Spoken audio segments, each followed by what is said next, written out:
ভাবো তো একবার, যদি তুমি কোনো টপিক একবার পড়ো আর সেটা আজীবনের জন্য মনে থেকে যায়।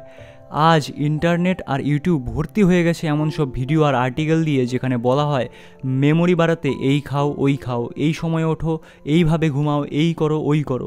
কিন্তু আজকের এই ভিডিওতে আমি তোমায় এমন দুটি প্রধান কারণ বলবো যেগুলোর জন্য তুমি জিনিস মনে রাখতে পারো না।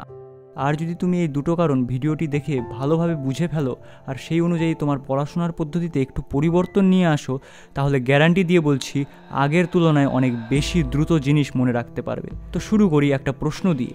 তুমি যখন একটা দারুণ সিনেমা দেখো, সেটা কি তোমার মনে থাকে না? যখন তুমি কোনো খুব সুন্দর মানুষকে দেখো, সে কি সাথে সাথে তোমার মনে জায়গা করে নেয় না? আবার ধরো, কোনো ফাংশনে তোমার দেখা হয়ে গেল একদম সফল একটা মানুষের সাথে, আর তুমি তার সাথে একটা সেলফি তুললে, এই মুহূর্তটা কি তুমি সহজে ভুলে যাও? না, যাও না। মানে বুঝলে তো? তোমার মাথায় এমন জিনিসগুলো সহজে মনে রাখে যেগুলোর সাথে কিছু না কিছু অনুভূতি বা আকর্ষণ জড়িয়ে আছে। তাহলে ভাবো তো, যদি এই ব্রেন পাওয়ার তুমি তোমার পড়াশোনায় কাজে লাগাতে পারো, যদি তুমি কোনো কেমিক্যাল রিয়াকশন বা ম্যাথের ফর্মুলা একবার পড়েই সবসময় মনে রাখতে পারো, তাহলে কেমন হতো? চলো এখন আসল কথায় আসি।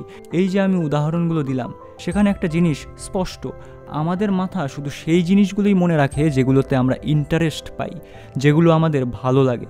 প্রথম কারণ ইন্টারেস্ট বা আগ্রহ। যদি পড়াশোনায় তোমার মন না লাগে, সেটা জোর করে করছো, তাহলে তা মনে থাকবে না। কিন্তু কিভাবে আগ্রহ তৈরি হবে? সোজা কথা, যেদিন তুমি তোমার জীবনের লক্ষ্য ঠিক করে ফেলবে, সেদিন থেকেই লক্ষ্য পর্যন্ত পৌঁছানোর জন্য প্রতিটা বিষয় তোমার কাছে ইন্টারেস্টিং হয়ে উঠবে। কারণ তখন তুমি জানবে এই পড়া আমাকে আমার স্বপ্ন পূরণে সাহায্য করবে।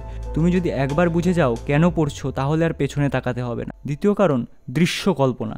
এই ভিডিওর শুরুতে যতগুলো উদাহরণ দিয়েছি, সবগুলোর একটা কমন পয়েন্ট ছিল। সেগুলো ছিল চোখের সামনে ঘটে যাওয়া মুহূর্ত। মানে যা আমরা চোখে দেখি সেটাই সবচেয়ে ভালোভাবে মনে থাকে। তাই পড়ার সময় সেই বিষয়টার একটা দৃশ্য তোমার মাথায় তৈরি করো। ধরো তুমি ইতিহাস পড়ছো, মনে মনে একটা সিনেমা বানাও। কার কোন চরিত্র, সে কী করেছিল, সব কল্পনা করো। নতুন কোনো বিষয় পড়লে সেটা এমন কিছুর সাথে যুক্ত করো যেটা তোমার আগে থেকেই জানা আছে। তো বন্ধুরা, এই ভিডিওতে আমি তোমাকে দুটো খুবই গুরুত্বপূর্ণ বেসিক কারণ বললাম, যেগুলো ঠিক করলে তোমার মেমোরি পাওয়ার অনেক বাড়বে। শেষে আমি শুভেচ্ছা জানাতে চাই সেই সব স্টুডেন্টদের যারা শুধু নিজের নয়, দেশের নাম উজ্জ্বল করতে চায়।